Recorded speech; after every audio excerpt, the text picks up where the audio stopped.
Chapter 1. Over the years, Dougal-Keen developed a personal rule. Never adventure with people you like. If pressed, he might modify it to, don't adventure with people you'd hate to see die. Now, in the depths of the crypts beneath Divinity's reach, he was getting his wish. Dougal disliked his comrades intensely. He also hated his task. Most of all, at the moment, he hated the stifling heat of the crypts themselves. The sweltering summer heat that enveloped Divinity's reach above had stolen deep into the bowels of these hidden burial grounds, where it festered like a hidden wound. The prevailing winds that caressed the burial ground's cliffside entrances might carry the stench of the warm, dry rot away from the city, but inside the crypts' twisting passages, Dougal had no means of escaping it.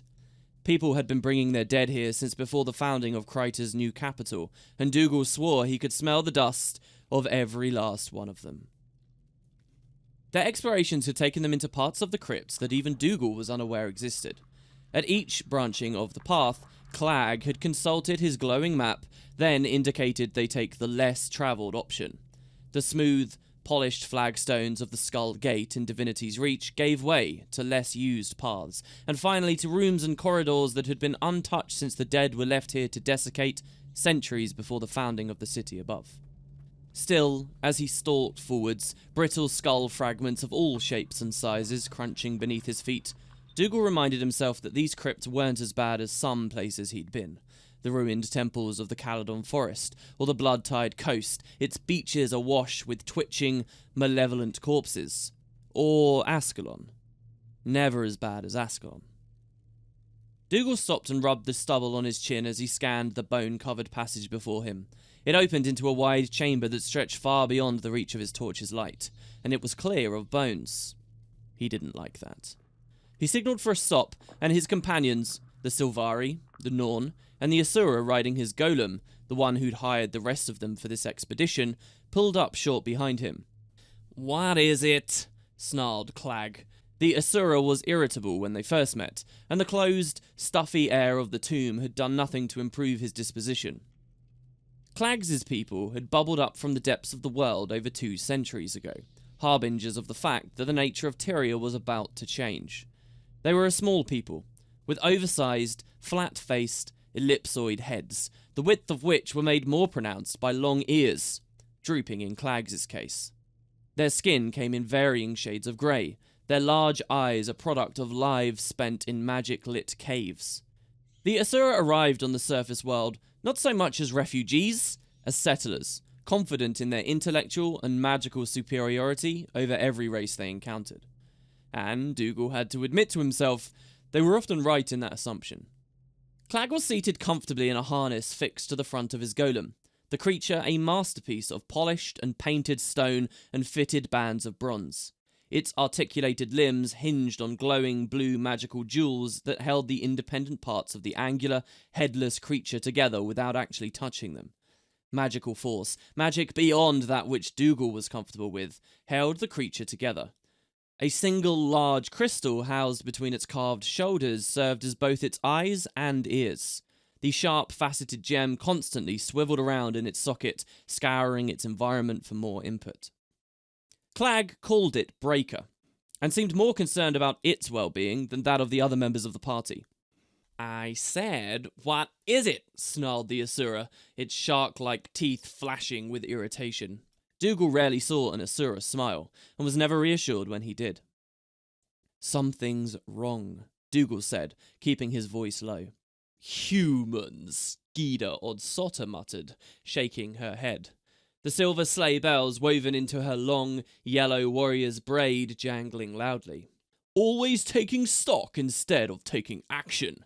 She set a huge hammer before her with a resounding thud, crushing a dry skull to dust. Dougal winced, not at the Norn's words, but at the racket she made. At 9 feet tall and bristling with weapons, she thundered down the halls, making more noise than the Asura's golem. This daughter of the distant snow-capped shiver peaks didn't care who heard her coming. She wanted to warn them of her approach. In the heat of the depths of the crypt, her heavily tattooed flesh dripped with a sheen of sweat.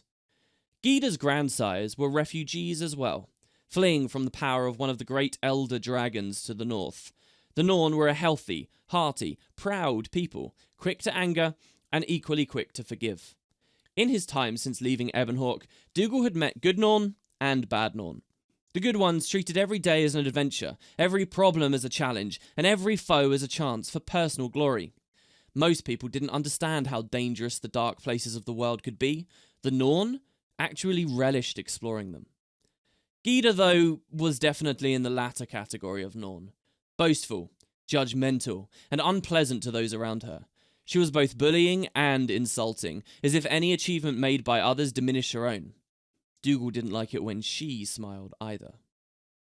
"The floor, it's too clear," said Dougal, talking to Clag, but meaning it for Gyda. "No bones. No one was buried here." "And that means a trap," said Colleen, the last member of the party, the Sylvari, in her soft, melodious voice. Dougal nodded. The Sylvari necromancer was probably the most pleasant individual of their motley crew, himself included. Shorter than a human, but not as diminutive as the Asura, her skin was a verdant green, her hair more similar to the leaves of a succulent plant than that of a human woman. When she moved, golden pollen drifted off of her. The humanoid appearance, Dougal knew, was a lie. Colleen and the others of her race were born fully formed from the fruit of a great white-barked tree far to the south. There was no animal warmth to her flesh. The Sylvari were a recent addition to the world, their entire race only a little older than Dougal himself, but they had already spread far and wide, like an invading weed. Colleen had all the traits attributed to her race. She was honest, direct, and focused. In many ways, she was better than most humans he knew. That may have been what made Dougal most uncomfortable of all. Colleen took Dougal's statement at face value, but Gyda instead snorted, "I think you're just trying to delay us from our goal." The Sylvari ignored Gyda, but said, "What do you think would set it off?" Dougal looked at the Norn. "Not noise, maybe vibration, or maybe weight." "The human's probably right," Clag said, sitting in the relative safety of his armoured harness. "I guess even a blind dredge finds a diamond some days." The Asura fiddled with a row of crystals set into his harness's front rim, and then nodded to himself. "Ah, yes, there it is. Crude, but effective." "What is it?" Dougal hated asking the question. He knew the Asura was fishing for yet another reason to explain how brilliant he was. To an Asura, the other races of the world existed primarily for heavy lifting, taking risks, and asking stupid questions. "If one of us were foolish enough to walk into that room," Clag said, enunciating every syllable, "it would trigger a lethal blast that could kill those present." Gyda harumphed, as if no explosives could slow her down, magical or otherwise. Still, Dougal noticed, the Norn's feet stayed rooted where they were. "If it's a trap, can't Dougal disable it?" Colleen asked. "Isn't that what you hired him for?" From any of the others, such a statement would have come laden with sarcasm and bile. The Sylvari, though, meant every word in earnest. It was, indeed, why he was a part of this expedition, his knowledge of traps, of history, of the way the world used to be. "He hired me for my experience in recovering powerful artifacts," said Dougal. Gyda let out a deep chuckle. "Robbing tombs, you mean?" Dougal ignored her. "Does anyone have something helpful to add?" Dougal asked. "The Petalhead's comment stands," said Clag, prim as a schoolmaster. "That is why we brought you along, human. We know the trap is there. Now take care of it." Dougal reached down and picked up a skull, trying not to think about if this was an ancestor. He aimed for a spot about in the middle of the room and touched the locket beneath his shirt for luck. Then, he pitched the skull underhanded into the room. Nothing.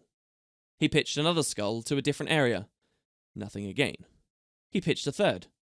Gyda rolled her eyes at his uselessness and folded her thick arms with impatience. Clag shook his head at him as if Dougal were an addled child. "Not set off by noise," said Dougal. "Not vibration or motion either. That leaves weight. We should send something in heavy." He looked at Gyda. "I will not be an experiment for you," said the Norn quietly, her face clouded. Well, then, the golem, said Dougal. Strike that suggestion, snapped Clag. I did not craft Breaker from scratch just to see it blown to smithereens. This is your problem, human. You care more for that walking statue than you do for the rest of us, said Gida. And true, said the Asura. I just have less invested in you than in it. Colleen brightened, her eyes glowing a faint green. Perhaps I can help. The Savari set her chin and concentrated on a patch of bones lining the left side of the passage. She swung her arms and fingers in a complex pattern and spoke words that made Dougal's head ache slightly. A greenish glow formed in the wall of bones and coalesced around a human-sized set of remains. As Dougal watched, the bones detached from the surrounding patch and assembled themselves into a coherent skeleton. The deep green glow, rather than sinew and tendons, held it together. The right side of its skull had been bashed in, and its jaw was missing, as was the lower part of its right arm, which terminated in a pair of jagged breaks. It stood before them like a servant presenting itself to its betters. Dougal shuddered as Colleen gave the creature a satisfied smile. She gestured again, and the skeleton tottered around and stumbled off down the passage towards the room beyond. Dougal glanced up at the bone-covered ceiling and reminded himself that there had to be some stone and earth up there somewhere behind the remains, that they weren't just moving through a tunnel carved out of a mountain of bones. Hold on, he said, reaching towards Colleen as she smiled at the way her creation shambled away. We should back up and take... The explosion cut him off. The animated skeleton disappeared in a cloud of flame and smoke. Dougal ducked down and wrapped his arms over his head as a cascade of bone fragments rained down on him, bouncing and clattering on the floor. One flying shard of their animated helper shot into Dougal's heavy leather shirt and stuck there, like a revenant's fang. Dougal stood up and saw Clag gazing into the cavern, pursing his lips. Crude, the Asura said. But effective. Gida shouldered past Dougal and laughed. As she strode into the chamber beyond, she grinned at the scorch mark where the skeleton once stood. Well done, sapling, she said to Colleen. At least you are earning your pay. Dougal winced at the implicit insult. To the group at large, he said, We need to press on. It may take minutes or days for this trap to reset. It may just be single use, but we have no way of knowing.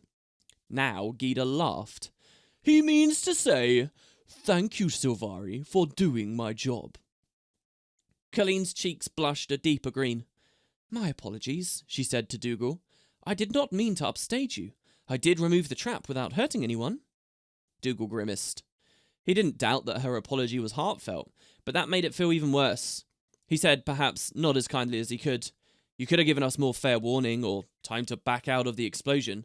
As it was, you could have brought the ceiling down on top of us. I see, Colleen said, thoughtful for a moment. I did not intend to endanger our quest. Of course not, Dougal said, feeling bad for upbraiding her. Despite himself, he couldn't help but enjoy her sincerity. Perhaps it's the wonder of this place, the Silvari said, raising her chin once again. It's fascinating. To my people, death is an integral part of life. We revere it wholly, even the darkest parts of it. But we don't quite understand it. Yet. She gazed around the chamber, her eyes wide with wonder. And even so, we would never build a monument like this to it. It's not a monument to the dead, but rather a testament to those who lived, Dougal said gently. He felt his irritation ebbing away, toward her at least. Let's go. Then, raising his voice to the others, let's be careful moving forwards. We should see more traps like this. You are such an old woman, human, Gida snorted. My great-grandmother Ulrika would not hesitate as much as you do, and she's been dead for 7 years. She kicked aside a pile of bones and held aloft a torch. You worry too much. What's life without danger? Longer, Dougal said. He followed the Norn as she strode through the exploded room and into the chambers beyond. He'd worked with other Norn before. They were larger than life in many ways, and Norn bullies were just like everyone else's. Gida's bluster was meant to cover some other deficiency. Dougal didn't mention the Norn's own reluctance to enter the trapped room, despite her bragging.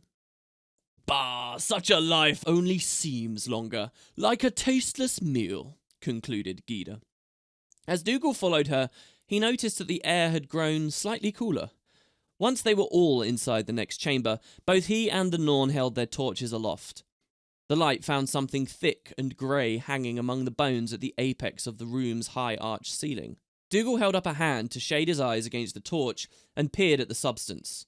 At first he thought it hanging moss, but suddenly it was clear what it was. Webbing.